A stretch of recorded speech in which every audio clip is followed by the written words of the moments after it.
People here filling up the whole room.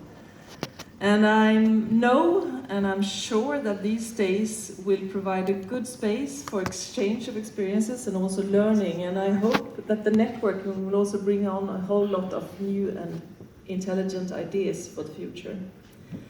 This conference is, as Charlotte said, an important venue for furthering the global discussion on technology and development. And I'm very glad that SIDA is hosting the conference, not only this year, but also the years to come, and that you look upon it as a process of development. I'm also very glad to see such a broad participation in the forum, and I know that many of you have been traveling far to get here.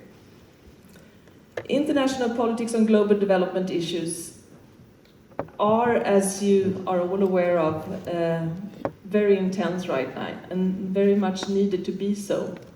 We live in a world where development takes place, where we have seen many countries being lifted out of poverty after a long strive for this, but at the same time we live in a quite troublesome world, where we see new forced migration flows, more than 60 million people now as refugees in the world. We have never seen so many refugees since the Second World War. And we also see a development in many countries which is not inclusive, which is not based on gender equality. Over the past years, there have been so many reports, meetings, documents, negotiations, and speeches, more than we can possibly count. But now, I believe that we have gathered many of these documents and also thinking in the process of the new Sustainable Development Goals that were decided upon only a couple of weeks ago. I used to say that we had the first conference here in Stockholm on environment within the UN regime in 1972. That is way, way back. I was only 3 years then. And it has taken us quite a long time and quite many conferences to realize that sustainable development need to bring in many different aspects. Aspects of social development, economic development, of democracy and human rights, and the discussions that you will have here. And also then, what are the borders of our planet, the planetary limits, and how do we do this in an environmentally sustainable way? The new Sustainable Development Goals also bring the discussion on the importance of internet.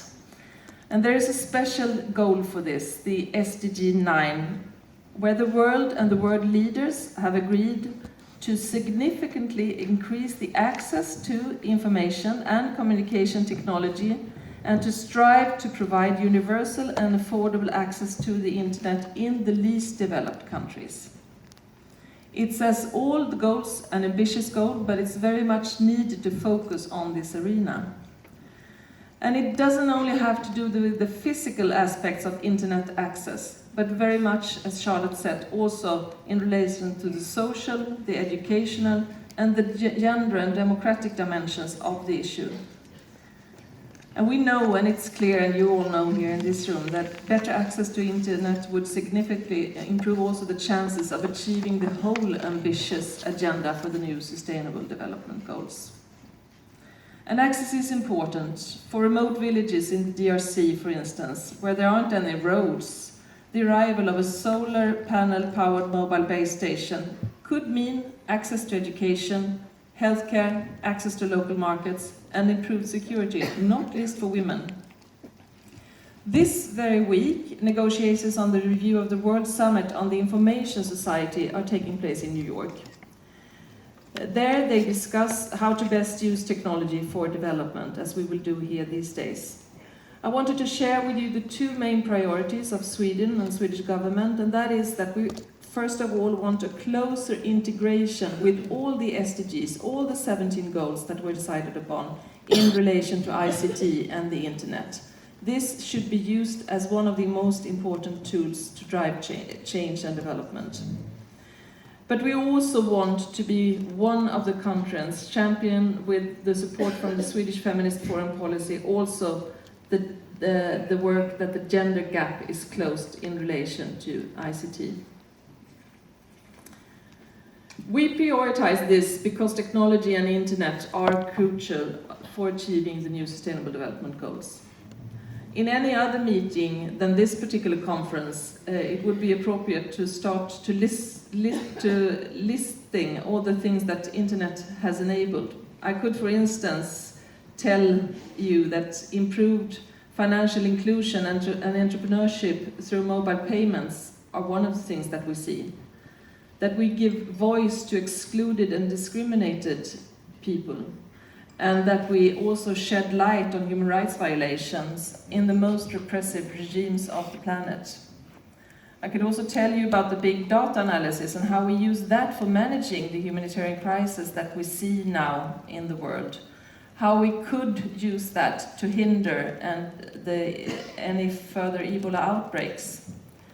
How we use remote diagnostics to provide basic health care for rural communities, or the resource-efficient smart grids and data models for better traffic circulation, and how this could be improved. But I know that all of you here are very much aware of all the things that this fantastic tool could be used for.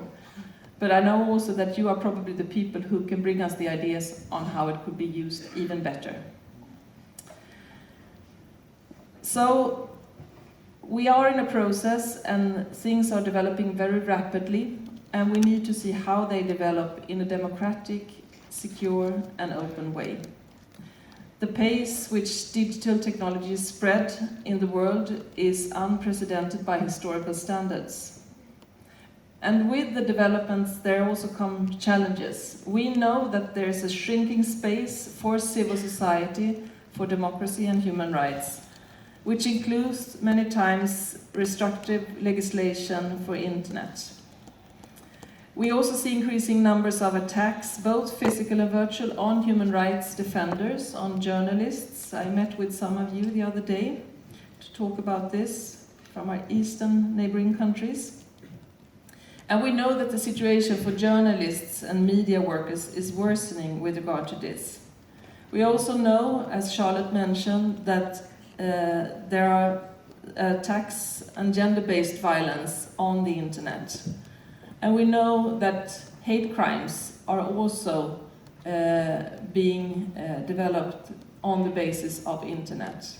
And you know that Sweden is one of the few countries here in Europe now taking responsibility for asylum seekers and receiving refugees. And this is one example that we have seen the past week, where houses of refugees have been burnt, and there are a lot of hate discussions on the internet. So there are many challenges at the same time as we see all these opportunities.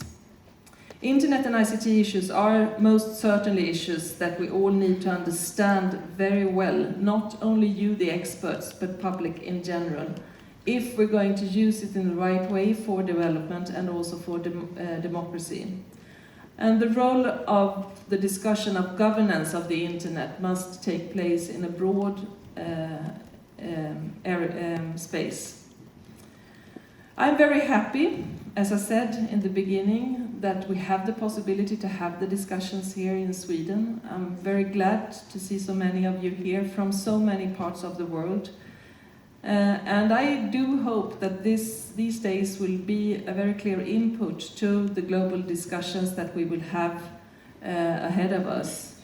I know that many of you will be in Brazil for the Internet Governance Forum in a few weeks, and I hope that these discussions that we have here will help to consolidate the ideas and to bring forward the work that I know that you are all part of. Thank you very much.